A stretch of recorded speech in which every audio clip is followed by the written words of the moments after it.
최근 여론조사 결과에 따르면 윤석열 대통령의 국정 운영에 대한 긍정 평가율은 23.7%로 지난주와 동일한 수치를 기록하고 있습니다. 반면 부정 평가율은 76%로 높은 수준을 유지하고 있습니다. 국정감사가 시작되면서 국감에서 새로운 이슈가 터질 경우 지지율이 10%대로 하락할 가능성도 배제할 수 없는 상황입니다. 한편 김건희 여사의 공천 개입 의혹과 관련된 논란이 점점 커지고 있습니다. 제보자 강경 씨는 한 방송 프로그램에서 얼굴을 공개하며 김영선과의 동거 증거를 포함한 여러 객관적 증거를 모두 확보했다고 주장했습니다. 강 씨는 방송 내내 자신과 믿는 태도를 유지하며 강혜경의 주장은 모두 거짓말이라고 단호하게 반박했습니다. 강 씨는 자신이 직접 보고 들은 경험과 함께 객관적인 증거가 뒷받침된다고 강조하며 이러한 증거 없이는 이 같은 발언을 할 수 없었다고 밝혔습니다. 현재 논란이 되고 있는 상황에 대해 명태 씨는 강혜경 씨의 주장을 신뢰할 수 없다고 말하며 강 씨가 사기와 횡령 혐의로 고소되어 궁박한 상황에 처해 있기 때문에 거짓말을 하고 있다고 주장했습니다. 인터뷰 중 명태 씨는 강혜경 씨가 아무런 증거 없이 허위 사실을 퍼뜨리고 있다고 비판하면서 일부 언론사들도 사실 확인 없이 보도하고 있다고 언급했습니다. 명태 씨는 강혜경 씨의 주장에 동의할 수 없으며 자신도 허위 주장에 맞서 싸울 준비가 되어 있다고 밝혔습니다. 특히 김영 씨가 자신을 횡령과 사기로 몰아가려 했다는 점을 강조하며 이들이 남편의 직장까지 찾아와 행패를 부린 사건도 폭로했습니다. 이에 대해 그는 가만히 있지 않고 적극적으로 대응하겠다는 입장을 내비쳤습니다. 국정감사에서 이와 관련된 논의가 이루어질 것으로 보이며 이 문제는 더욱 커질 가능성이 있습니다. 이 상황을 바라보면 명태 씨가 직면한 현실이 매우 뻔히 예상됩니다. 특히 김영선 씨는 돈이 어떻게 흘러갔고 어떻게 사용되었는지를 가장 잘 알고 있을 것입니다. 게다가 강 선생님이 자신의 돈까지 넣었지만 돌려받지 못했다는 사실 역시 김영선 씨는 알지 않았을까요? 그런데도 오히려 강 선생님을 사기와 횡령으로 고소했다는 점에서 명태 씨는 이 고소가 단순히 조용히 하라는 협박의 일환일 수 있다고 의심하고 있습니다. 현재 조사에 대한 상황을 보면 명태 씨는 아직 조사를 받지 않았으며 진행 중이라고 합니다. 그는 조사받으러 나가는 것이 오히려 자신에게 유리할 것이라고 생각하며 이 과정에서 더 큰 주목을 받을 것이라고 예상하고 있습니다. 그는 뉴스토마토가 이 사건을 처음 보도한 매체였으며 이를 통해 자신이 먼저 연락을 취했다고 밝혔습니다.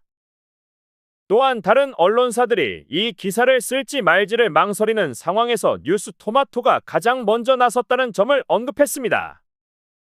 얼굴을 공개한 이유에 대해서는 위협이나 협박이 있을 가능성을 염두에 두고 있지만 자신은 이러한 상황에서도 숨지 않고 대응하겠다는 강한 의지를 표명했습니다. 강경 씨는 현재 많은 생각과 걱정 속에 있는 상태지만 유튜브를 통해 응원과 지지를 많이 받고 있다고 언급했습니다. 특히 스픽스 채널에서 자신을 걱정하고 지지해주는 많은 이들을 보며 얼굴을 가리고 숨어서 이야기하는 것보다는 공개적으로 자신의 입장을 밝히고 진실을 정확히 전달하는 것이 더 낫다고 판단했다고 합니다. 그는 명균 대표와 김정선 의원에게 국정감사에 꼭 참석해달라고 요청하며 자신이 지금까지 전한 내용은 일부에 불과하고 더 중요한 내용들이 남아있다고 강조했습니다. 특히 공천 과정에서의 불법 여론조사와 같은 핵심 사항들은 스픽스 공방을 통해 더 자세히 전달될 것이라고 말하며 이 문제를 주목해달라고 당부했습니다. 강경 씨는 김건희 여사의 공천 개입이 사실이라는 주장을 반복하며 자신이 객관적인 증거를 모두 확보하고 있다고 강조했습니다. 그는 오는 10월 10일 국정감사에 출석해 반박할 수 없는 증거로 적폐를 한 번에 제압할 것을 다짐하며 본격적인 이야기를 이어가겠다고 밝혔습니다. 정말 믿기 어려운 일이 벌어지고 있습니다.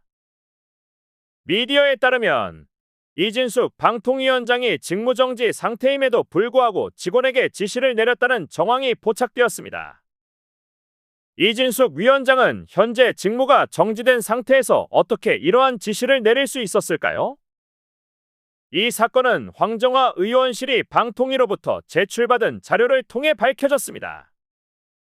미디어오늘의 분석에 따르면 방통위 직원이 자신의 휴가를 사용하여 이진숙 위원장의 불출석 사유서를 대리 제출한 것으로 확인되었습니다.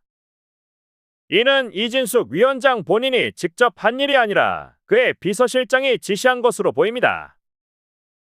중요한 점은 이진숙 위원장이 직무정지 상태에서 업무 지시 권한이 없었음에도 불구하고 직원에게 불출석 사유서를 제출하도록 지시했다는 것입니다. 이로 인해 지시 정황이 드러나게 된 것입니다. 이 사건은 방통위 내에서 직무정지 상태의 공무원이 권한을 남용하여 직원에게 지시를 내린 사례로 주목받고 있습니다. 직무정지 상태에서조차 권한을 행사하려는 이러한 움직임이 계속해서 이슈로 떠오르고 있으며 이와 관련된 더 많은 사실이 밝혀질 가능성이 큽니다. 최근 한겨레가 보도한 단독 기사에 따르면 김건희 여사가 윤석열 대통령과 결혼한 후에도 도이치모터스 주가 조작과 관련된 의심스러운 거래 정황이 드러났습니다. 이 사건과 관련된 2차 주포였던 김 씨는 김건희 여사가 2012년 7월에서 8월 사이에 주가 방어를 위해 호수 씨에게 요청을 했고 이에 김 여사의 계좌에서 주식이 매수되었다고 진술한 것으로 알려졌습니다. 윤석열 측은 그동안 주가 조작 혐의는 결혼 이전에 이루어진 것이라고 해명해왔으나 이번 보도에 따르면 2012년 3월 결혼 이후에도 의심스러운 거래가 발생한 것으로 밝혀졌습니다.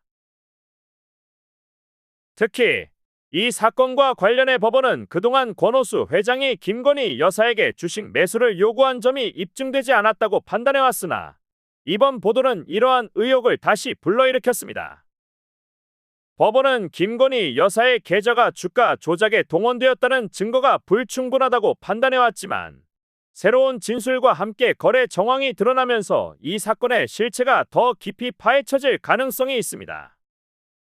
검찰이 당시 권오수 회장이 사용하던 휴대전화 등 주요 증거를 확보하지 못했던 점이 여전히 쟁점으로 남아있지만 이번 단독 보도가 이러한 의혹에 새로운 변화를 가져올지 주목됩니다.